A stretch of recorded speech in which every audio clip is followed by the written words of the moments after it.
Hello my dear students, कैसे आप लोग। मेला उला अच्छा से हुआ ना सब आदमी का। मेला की छुट्टी थी इसीलिए 2 दिनों से हम कोई वीडियो नहीं दे रहे थे, उसके लिए सॉरी। तो आज हम लोग पढ़ेंगे क्लास 12 काव्यखंड हिंदी दिगंत भाग 2 का चैप्टर नंबर जो है 10। शीर्षक का नाम है अधिनायक। शीर्षक का क्या नाम है? अधिनायक। और इसके राइटर हैं रघुवीर सहाय जी। यही हमारे रघुवीर सहाय जी हैं। पहले हम लोग क्या पढ़ेंगे? कवि परिचय पढ़ेंगे, क्योंकि यहाँ से बहुत सारे ऑब्जेक्टिव क्वेश्चन आते हैं। फिर हम लोग पढ़ेंगे सब्जेक्टिव, जो भी सब्जेक्टिव है यानी पाठ के बारे में हम लोग पढ़ेंगे। तो चलते हैं, हम लोग देखते हैं कि इनका जन्म कब हुआ।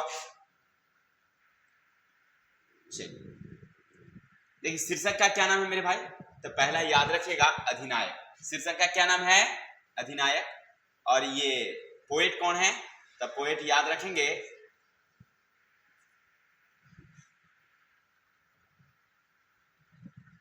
पोएट का नाम है रघुवीर सहाय जी।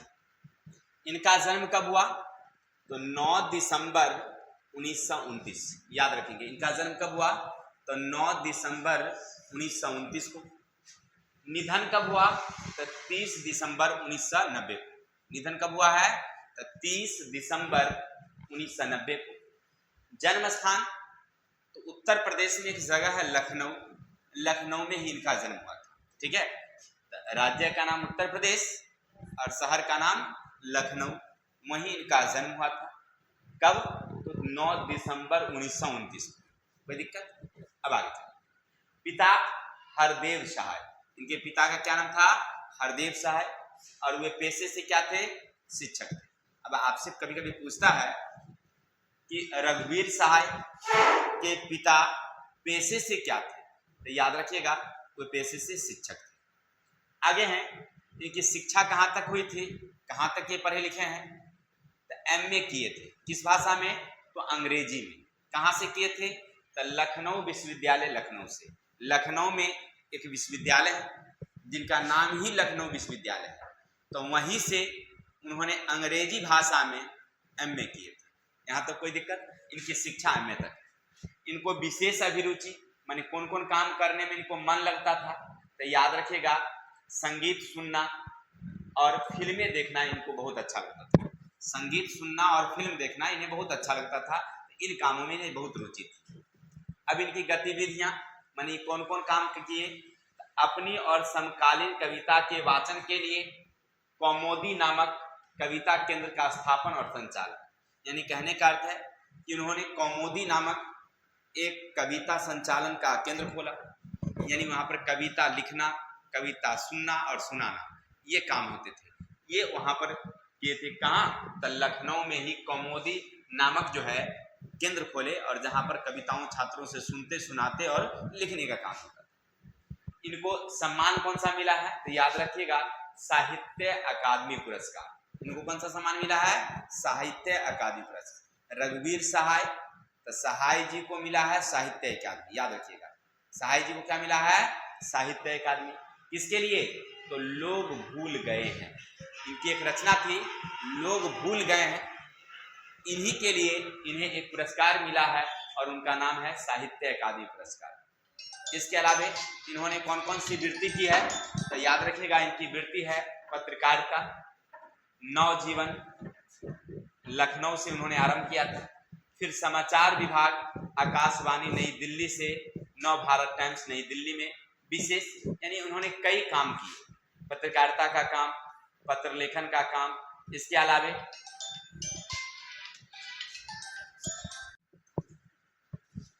तो हम लोग पढ़ रहे थे कि उन्हें साहित्य, और इसके बाद उन्हें कौन सी? तो संवाददाता 1979 से 1982 तक दिनमान समाचार पत्र साप्ताहिक नई दिल्ली से प्रधान संपादक के रूप में, यानी उन्होंने दिल्ली में एक समाचार पत्र था जिनका नाम था, याद रखिएगा, दिनमान। वहां काम किए कब? 1979 से लेकर के 1982 तक। इसके अलावा भारतीय प्रेस परिषद के सदस्य भी रहे हैं।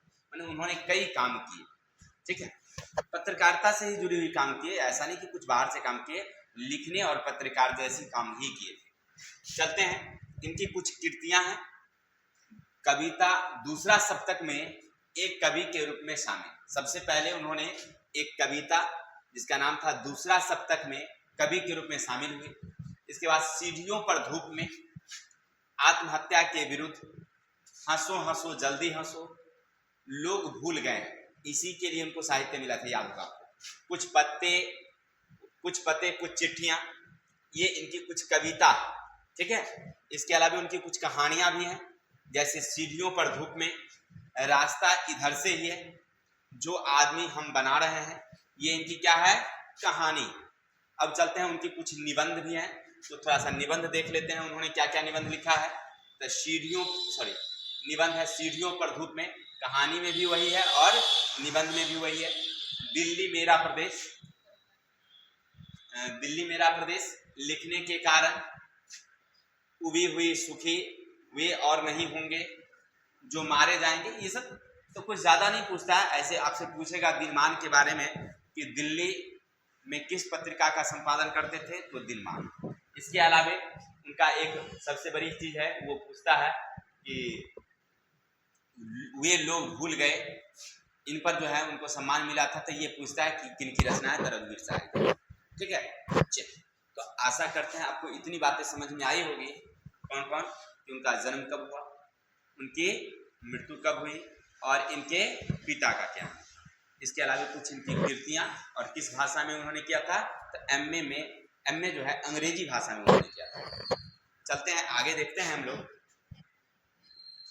यहाँ से अगर आपने लेखक परिचय पढ़ा है तो कुछ एमसीक्यू क्वेश्चन है, उस एमसीक्यू क्वेश्चन को देख लेते हैं। रघुवीर सहाय किस भाषा में एमए किए थे, माने उनकी एमए जो है वो किस भाषा में किए थे, तो बताएंगे। ऑप्शन है हिंदी, अंग्रेजी, इतिहास, गणित। किस भाषा में किए थे, तो याद रखेंगे वो अंग्रेजी भाषा में किए थे। बहुत अच्छा।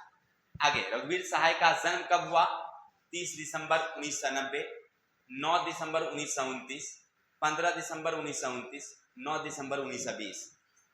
याद रखेंगे 9 दिसंबर 1929 को कब हुआ था, 9 दिसंबर 1929। आगे हैं, रघुवीर सहाय के पिताजी का क्या नाम था। ऑप्शन है रघुवंश सहाय, हरदेव सहाय, मणिशंकर और रघुनंदन। क्या नाम था उनका, हरदेव सहाय। बहुत अच्छा। दिल्ली मेरा प्रदेश क्या है, निबंध है, कहानी है, उपन्यास है या कविता है। चलिए, तो इसका ऑप्शन आप हम लोगों को कमेंट में देंगे। और पांचवा है, रघुवीर सहाय किस सदी के कवि हैं, बताएंगे। रघुवीर सहाय किस सदी के कवि हैं, तो 18वीं सदी के, 20वीं सदी के, 19वीं और 21वीं सदी के। तो याद रखिएगा 20वीं सदी के वो किस कवि के हैं, तो 20वीं सदी के वे कवि। क्लियर। तो आशा करते हैं आपको इतनी बातें समझ में आई होगी। चलते हैं हम लोग, मिलते हैं आगे, पाठ की तरफ चलते हैं कि पाठ में उन्होंने क्या क्या बताया।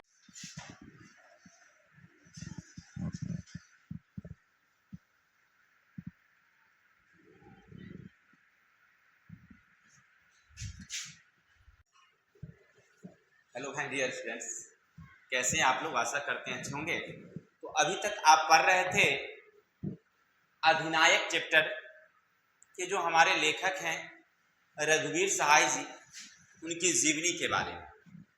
और अब हम लोग पढ़ेंगे अधिनायक चैप्टर पाठ में उन्होंने क्या क्या लिखा है, इनके बारे में। तो मैं पहले बता दूं आपको कि यह एक व्यंग्यात्मक कविता है।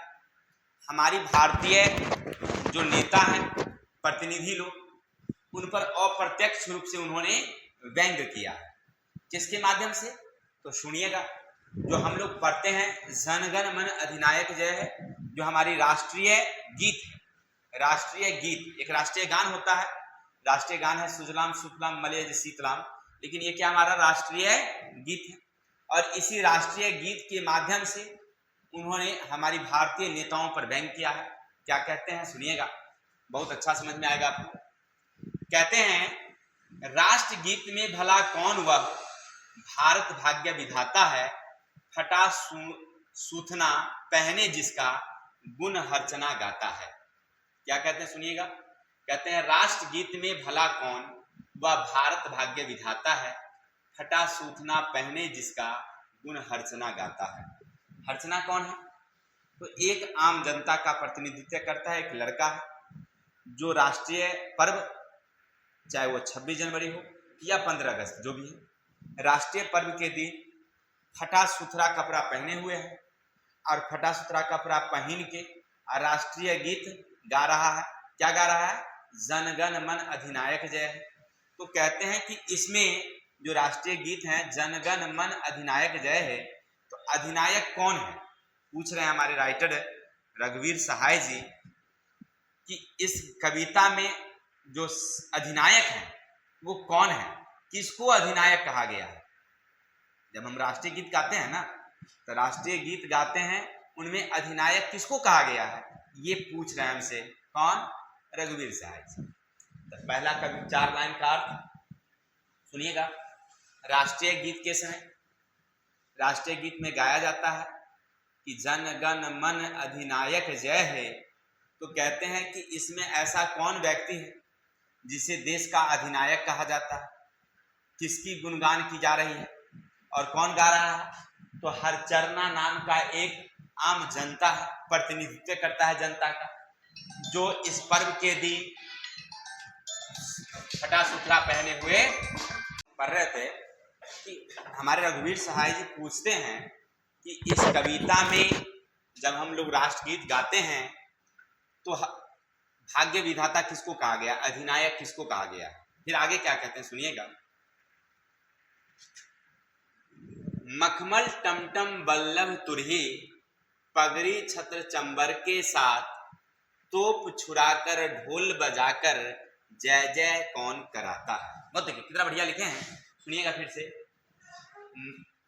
मखमल टमटम बल्लभ तुरही, पगड़ी छत्र चंबर के साथ, तोप छुड़ाकर ढोल बजाकर जय जय कौन कराता है।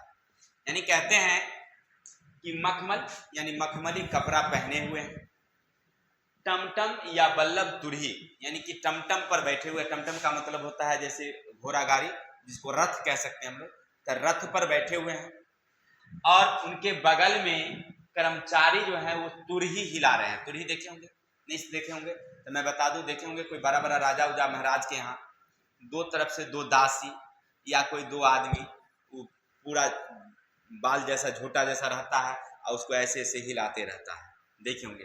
उसको तुरही कहा जाता था। पहले शादी विवाह में भी बड़े बड़े लोग होते थे, तो उनके शादी विवाह में हजाम उजाम या जो उनका नौकर होता था, लड़का को तुरही हिलाते ले जाता था, ठीक है, या राजा महाराजा देखे होंगे उसके समय। तो वही कहते हैं कि मखमली कपड़ा पहने हुए, रथ पर बैठे हुए हैं और बगल में जो है उनके सेवक जो है कुरही हिला रहा है, पगड़ी छत्र चंबर के साथ, यानी पगड़ी बांधे हुए हैं और आदमी जो है उनका नौकर जो है वो छतरी लगाए हुए है।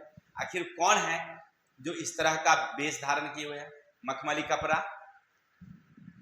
रथ पर बैठे हुए हैं, फिर उसके बाद बल्लभ छतरी यानी कि बगल में कोई तुरही जो है हिला रहा है।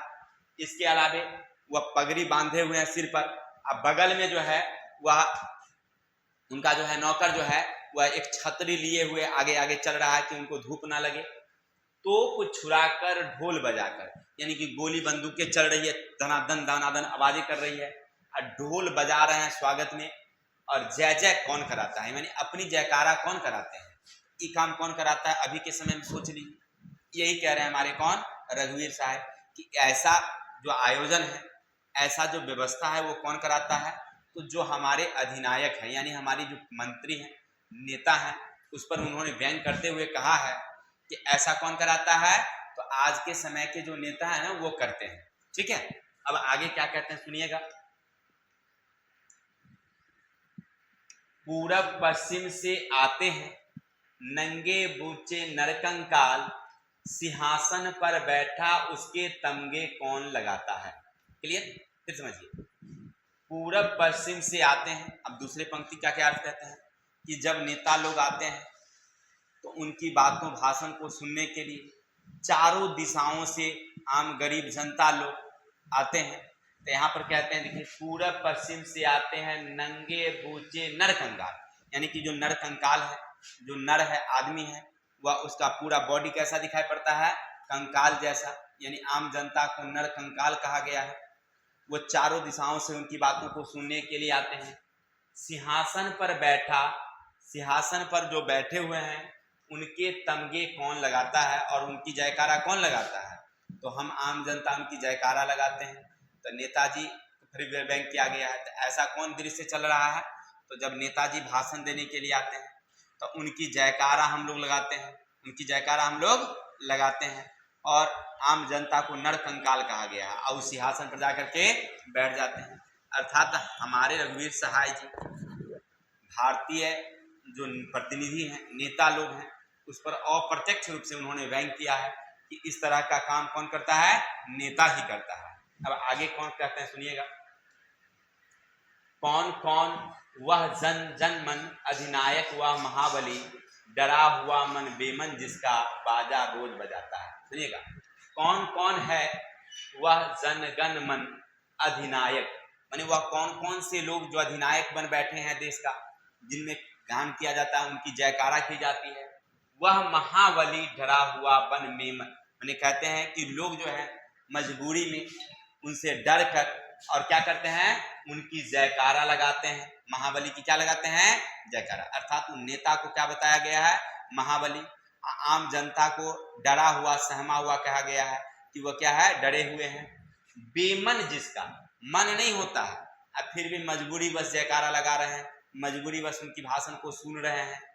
बाजा रोज बजाता है और लोग उनकी जयकारा गा रहे हैं, रोज गा रहे हैं। इच्छा नहीं है लेकिन फिर भी डर से बेमन से हम लोग क्या कर रहे हैं? उनकी जयकारा लगा रहे हैं। क्लियर?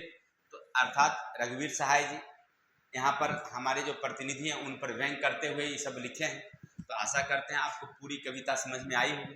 फिर भी एक नज़र मैं बता दूं, रघुवीर सहाय जी अपने कविता अधिनायक से पूछते हैं कि जब राष्ट्रगीत हम लोग गाते हैं, जन गण मन अधिनायक जय हो भारत भाग्य विधाता, नहीं गाते हैं, तो उसमें कहते हैं कि भाग्य विधाता किसे कहा गया है? कौन ऐसा है जिसका हम भाग्य विधाता कहकर पुकारते हैं? अर्थात कहते हैं कि इसमें प्रत्यक्ष रूप से या अप्रत्यक्ष रूप से हम लोग नेताजी को पुकारते हैं कि जो देश के हमारे मंत्री हैं, जो नेता है, जो देश चला रहे हैं, उनको हम क्या कहते हैं? भाग्य विधाता कहते हैं। ये रघुवीर सहाय जी का अपना मानना है, वो कह रहे हैं, ठीक है। और हम आम जनता मन हो चाहे ना हो ना, फिर भी हम लोग क्या कर रहे हैं? उनकी जयकारा कर रहे हैं। और वहाँ पर एक हरचन्ना नाम का व्यक्ति है जो फाटा सुथरा कपड़ा पहनकर राष्ट्रीय गीत गाता है और उसको दोहराता है। कहने का अर्थ है कि वहाँ पर आम प्रतिनिधि का हरचन्ना क्या है? प्रतिनिधित्व कर रहा है। इसी पर उन्होंने ये कविता लिखा गया है, ठीक है। तो आशा करते हैं सारी बातें समझ में आई होगी। कविता ही छोटी थी तो अर्थ ही उतना ही मिलेगा। तो हम लोग मिलते हैं नेक्स्ट वीडियो के साथ, तब तक के लिए जय हिंद, जय भारत।